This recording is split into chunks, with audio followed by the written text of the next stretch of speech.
ജമ്മുകാശ്മീരിലേക്ക് പോകണം. ജമ്മുകാശ്മീരിൽ രണ്ടാം ഘട്ട വോട്ടെടുപ്പ് തുടങ്ങിയിരിക്കുകയാണ്. മധ്യ കശ്മീരിലെ ബുദ്ഗാം, ശ്രീനഗർ, ഗന്ദർബാൽ, ജമ്മു മേഖലയിലെ പൂഞ്ച്, രജൌരി ജില്ലകളിലായി 26 മണ്ഡലങ്ങളിലാണ് രണ്ടാം ഘട്ടത്തിൽ തെരഞ്ഞെടുപ്പ് നടക്കുന്നത്. മുൻ മുഖ്യമന്ത്രി ഒമർ അബ്ദുള്ള, ബിജെപിയുടെ രവീന്ദർ റെയ്ന തുടങ്ങിയ പ്രമുഖർ ജനവിധി തേടുന്നുണ്ട്. ഷംന ഏറ്റവും പുതിയ വിവരങ്ങൾ പങ്കുവെക്കും. ഷംന, കശ്മീരിൽ നിർണായകമായ തെരഞ്ഞെടുപ്പാണ്. നമുക്കറിയാം, ഒന്നാം ഘട്ടത്തിൽ വലിയ പ്രാതിനിധ്യം ഉണ്ടായിരുന്നു. ജനങ്ങളുടെ പ്രതീക്ഷിച്ചതിനേക്കാൾ കൂടുതൽ ആളുകൾ പോളിംഗ് ബൂത്തുകളിലെത്തി. ഇന്നും അത് പ്രതീക്ഷിക്കേണ്ടേ? ഈ കൂടുതൽ ഭീഷണി നേരിടുന്ന മേഖലകളാണോ ഇന്ന് തെരഞ്ഞെടുപ്പ്? രഞ്ജിത്ത്, തീർച്ചയായും വളരെ പ്രാധാന്യത്തോടെ എല്ലാവരും ഉറ്റുനോക്കുന്ന ഒരു തെരഞ്ഞെടുപ്പാണ് ജമ്മു കാശ്മീരിൻ്റേത്. 7 മണിയോടുകൂടി തന്നെ വോട്ടെടുപ്പ് തുടങ്ങി. പ്രത്യേകിച്ച് എടുത്തു പറയേണ്ടത് രജൌരി മേഖലയിലാണ്. ഈ മണ്ഡലത്തിൽ കഴിഞ്ഞ കുറേ കാലങ്ങളായി ഏറ്റുമുട്ടൽ തുടരുന്ന ഒരു മണ്ഡലമാണ് രജൌരി. ഇവിടെ ശക്തമായ സുരക്ഷയാണ് ഒരുക്കിയിരിക്കുന്നത്.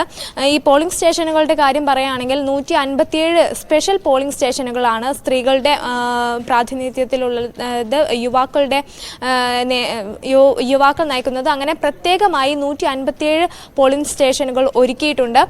എന്തായാലും കനത്ത സുരക്ഷയോട് കൂടി തന്നെയാണ് ഈ രണ്ടാം ഘട്ട വോട്ടെടുപ്പ് നടക്കുന്നത്. പ്രത്യേകിച്ച് ഈ രജൌരി മേഖലകൾ, അതുപോലെ ഏറ്റുമുട്ടൽ നടക്കുന്ന മേഖലകൾ കൂടി ഉള്ള ഒരു മണ്ഡലങ്ങൾ ഉൾപ്പെടുന്ന ഒരു തെരഞ്ഞെടുപ്പ് കൂടി ആയതുകൊണ്ടാണ് കഴിഞ്ഞ ഒന്നാം ഘട്ട തെരഞ്ഞെടുപ്പിനേക്കാൾ കൂടുതൽ സുരക്ഷ ഒരുക്കിയിട്ടുണ്ട്.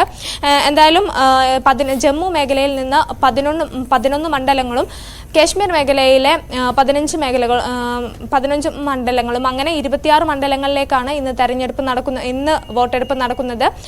മൊത്തം 239 സ്ഥാനാർത്ഥികൾ ജനവിധി തേടുന്നുണ്ട്. ഉമർ അബ്ദുള്ള, അതുപോലെ രവീന്ദ്ര റെയ്ന തുടങ്ങിയ പ്രമുഖർ ഏറ്റുമുട്ടുന്നു.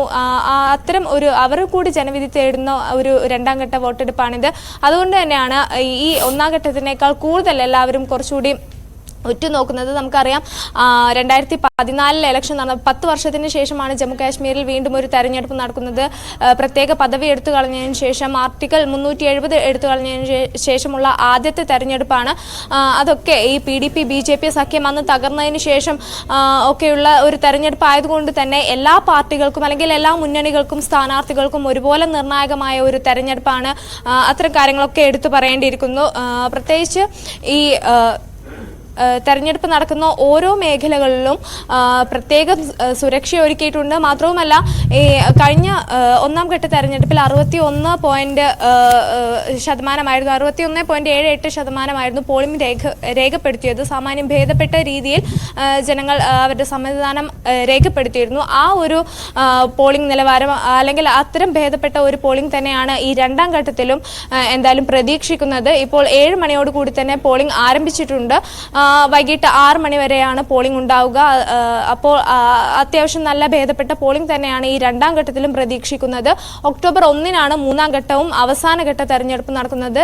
ഈ 90 മണ്ഡലങ്ങളുടെയും 3 ഘട്ടങ്ങളിലായി നടന്ന 90 മണ്ഡലങ്ങളുടെയും ജനവിധി വോട്ടെണ്ണൽ ഒക്ടോബർ 8-ന് നടക്കും. എന്തായാലും ഏറെ നിർണായകമായ ഒരു തെരഞ്ഞെടുപ്പ് തന്നെയാണ് ജമ്മു കാശ്മീരിൽ നടക്കുന്നത്. രഞ്ജിത്ത്, ജമ്മു കാശ്മീർ രണ്ടാം ഘട്ട പോളിംഗിലേക്ക് കടക്കുകയാണ്. അതിന്റെ വിശദാംശങ്ങളാണ് ഷംന നൽകിയത്.